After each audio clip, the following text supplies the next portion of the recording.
Стоицизмът, древна гръцка философия, предлага вечно ръководство за справяне с сложностите на живота. Тази философия, която е издържала изпитанието на времето, продължава да вдъхновява хората по целия свят.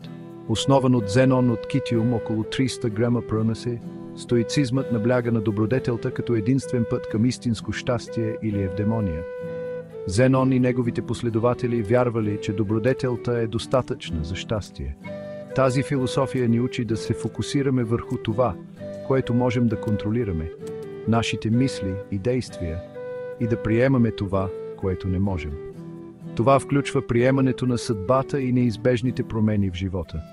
В основата си стоицизмът ни насърчава да живеем в съгласие с природата, осъзнавайки, че всичко е взаимосвързано и управлявано от разума.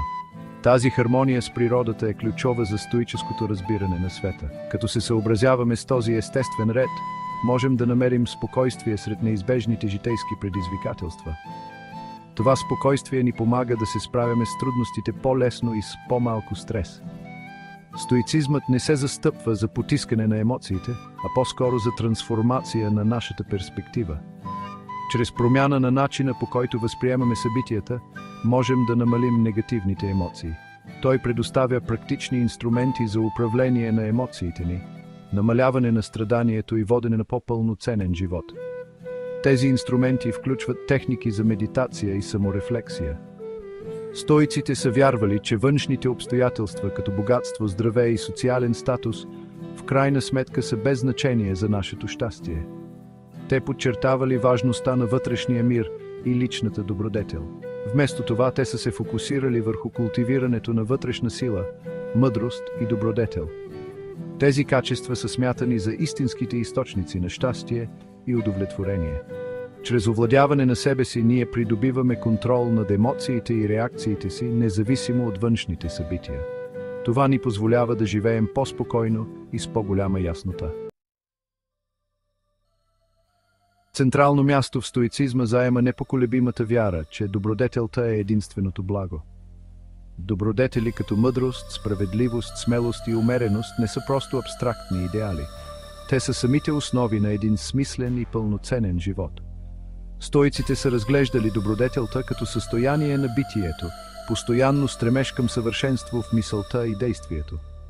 Не става въпрос за постигане на съвършенство, а по-скоро за постигане на напредък всеки ден в съобразяване с тези основни принципи. Мъдростта за стоиците означава разбиране на природата на света и нашето място в него. Справедливостта е свързана с честно отношение към другите и спазване на моралните принципи.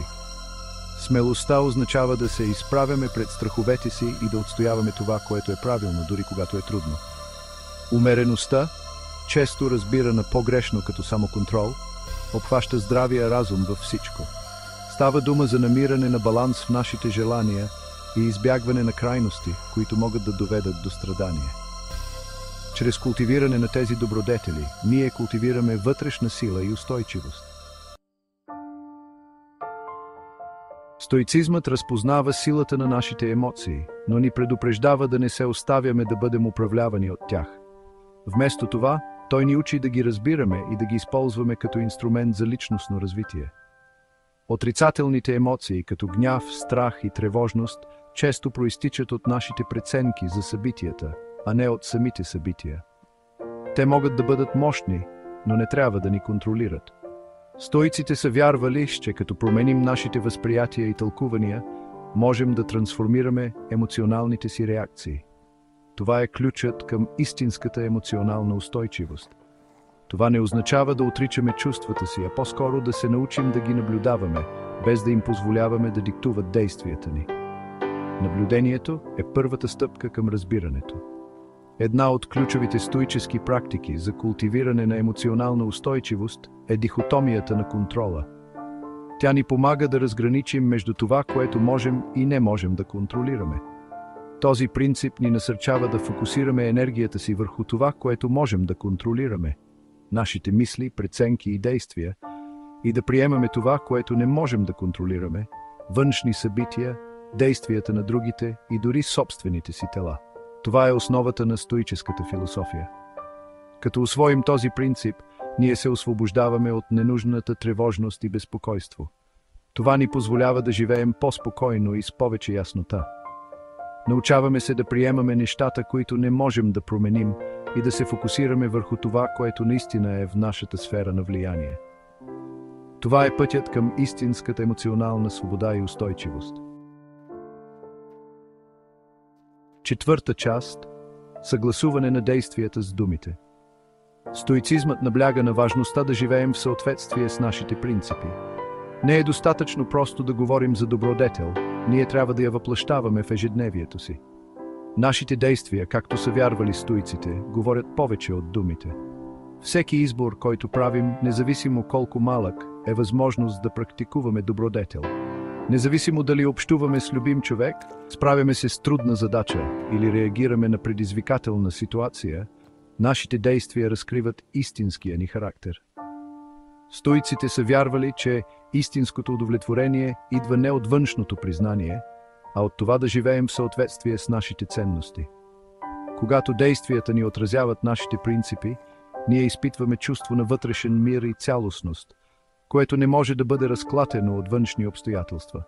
Като се стремим да живеем добродетелно във всеки един момент, ние създаваме живот, изпълнен със смисъл и цел.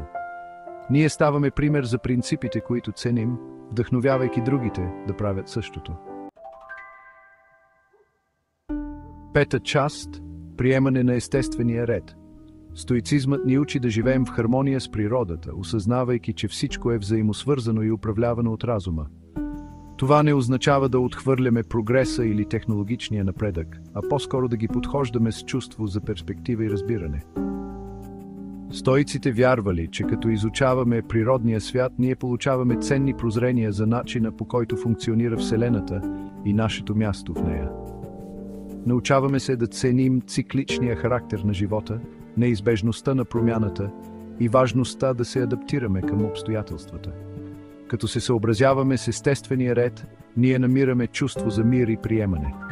Научаваме се да се отказваме от съпротивата към това, което е, да приемаме настоящия момент и да намираме красота и чудо в ежедневието. Тази перспектива насърчава чувството на благодарност за даровете, които са ни дадени, дори сред предизвикателствата. Тя ни напомня, че сме част от нещо много по-голямо от нас самите и че животът ни има присъщ смисъл и цел. Шеста част – практически приложения на стоицизма. Макар стоицизмът да е възникнал в Древна Гърция, неговите принципи остават забележително актуални и в 21 век. Стоическите добродетели на мъдрост, справедливост, смелост и умереност осигуряват вечна рамка за справяне с сложния съвременен живот. В един свят, често характеризиращ се с заетост, разсейване и безкрайно преследване на външно признание, стоицизмът предлага освежаваща алтернатива. Той ни напомня да забавим темпото, да се съсредоточим върху това, което наистина е важно, и да култивираме вътрешен мир сред хаоса. Стоическите практики, като негативната визуализация, ни помагат да оценим това, което имаме, като си представим загубата му. Това упражнение ни напомня за преходността на всички неща и ни насърчава да се наслаждаваме на настоящия момент. Дихотомията на контрола предоставя мощен инструмент за справяне с стреса и тревожността, като ни напомня да се фокусираме върху това, което можем да повлияем, и да се освободим от това, което не можем. Седма част – стоически практики за смислен живот. Стоицизмът предлага богатство от практически техники за култивиране на добродетел, управление на емоциите и водене на по-пълноценен живот. Тези техники са разработени през вековете и са доказали своята ефективност в различни култури и времена. Тези практики не са просто интелектуални упражнения, а по-скоро инструменти за трансформиране на нашите мисли, действия и в крайна сметка на нашето преживяване на света. Те ни помагат да се справяме с ежедневните предизвикателства и да намираме смисъл в нашите действия. Една от най-известните стоически практики е воденето на дневник. Това е мощен инструмент за саморефлекция и личностно развитие. Марк Аврелий, римски император и стоически философ, е водил личен дневник, сега известен като «Към себе си», в който е размишлявал върху своите мисли, действия и стремежи. Този дневник е източник на вдъхновение за много хора и до днес. Воденето на дневник осигурява пространство за саморефлекция, за изследване на нашите мотиви и за това да се държим отговорни за нашите ценности. Това е начин да се свържем по-дълбоко с себе си и да разберем по-добре нашите вътрешни стремежи. То ни позволява да проследяваме напредъка си, да идентифицираме области за растеж и да култивираме по-дълбоко разбиране за себе си. Чрез редовно писане можем да видим как се развиваме и да се мотивираме да продължим напред. Друга мощна стоическа практика е негативната визуализация. Тя ни помага да оценим това, което имаме, като си представяме какво би било, ако го загубим. Като си представяме потенциалната загуба на нещата, които ценим, нашето здраве, нашите близки, нашите вещи, ние придобиваме нова оценка за тяхното присъствие в живота ни. Това ни помага да живеем по-пълноценно и да се наслаждаваме на всеки момент. Тази практика ни помага да се наслаждаваме на настоящия момент, да изразяваме благодарност за това, което имаме и да се подготвим емоционално за неизбежните предизвикателства, които животът ни поднася. Чрез негативната визуализация можем да се научим да ценим повече това, което имаме и да бъдем по-устойчиви в трудни времена.